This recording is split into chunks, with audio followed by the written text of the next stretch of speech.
Japanese author Fuminori Nakamura rose to literary prominence with his novel The Thief, which won Japan's prestigious Kenzaburo Oi Prize in 2010.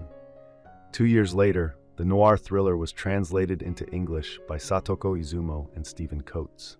The novel, rich with atmosphere, existential dread, and ambiguous symbolism, follows an unnamed protagonist, an exceptionally skilled pickpocket whose simple life unravels when he becomes entangled in the schemes of a diabolical crime boss who fancies himself a master of fate. The story is narrated by the thief, whose real name is hinted to be Nishimura, though it is never confirmed. The thief has dedicated his life to perfecting the art of stealing wallets, effortlessly identifying the wealthiest targets and executing the thefts with such finesse that even he sometimes forgets the act itself. His life revolves around the thrill of these moments, but his dedication to his craft has isolated him from most human connections.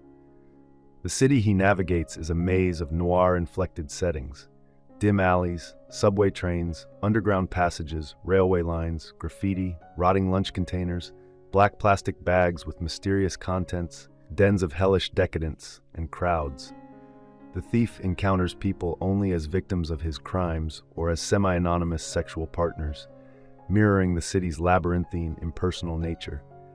However, there are moments when the thief reminisces about his younger days. Back when he was honing his skills as a thief, he was haunted by the image of a tall tower, a beacon symbolizing a better, more illustrious existence, always just beyond his grasp. He shared this haunting vision with his lover, Saiko, a married woman who has since passed away.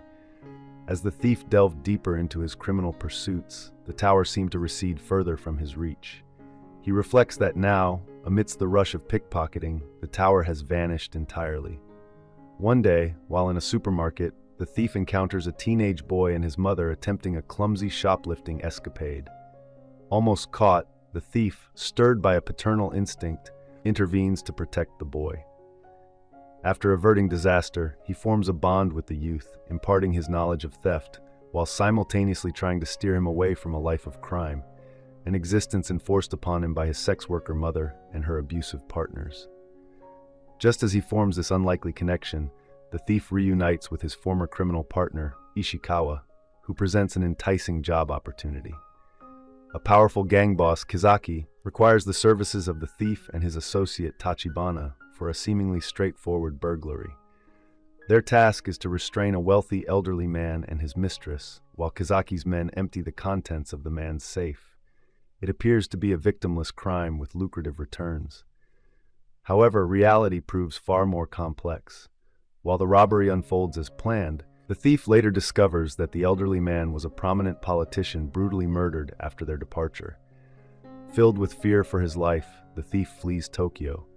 However, his concern for the safety of the shoplifting boy and his mother prompts him to return, plunging back into Kizaki's grasp.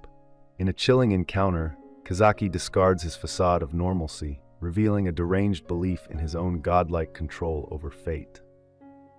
He offers the thief a chance to break free from the gang's influence by completing 3 increasingly perilous tasks, a proposition reminiscent of myths or fairy tales. Haunted by visions of the towering symbol from his past, the thief carries out Kizaki's demands while simultaneously striving to secure the boy's future. He offers the boy's mother money to relinquish custody, a proposition she eagerly accepts. Upon completing the tasks, the thief realizes he's been lured into a trap. Attacked by Kizaki's henchmen, he is left wounded in a secluded alley. As he lies bleeding, the distant tower reappears in his mind's eye, shrouded in mist. Is it a harbinger of his demise or a symbol of an indifferent world moving forward regardless of his fate? Faced with this existential crossroads, the thief realizes he has a choice: succumb to death or summon help by tossing a coin into the street. The novel concludes as the thief hurls the coin, his fate hanging in the balance. I hope you enjoyed this video. Leave a like if you did, and be sure to subscribe. Thank you.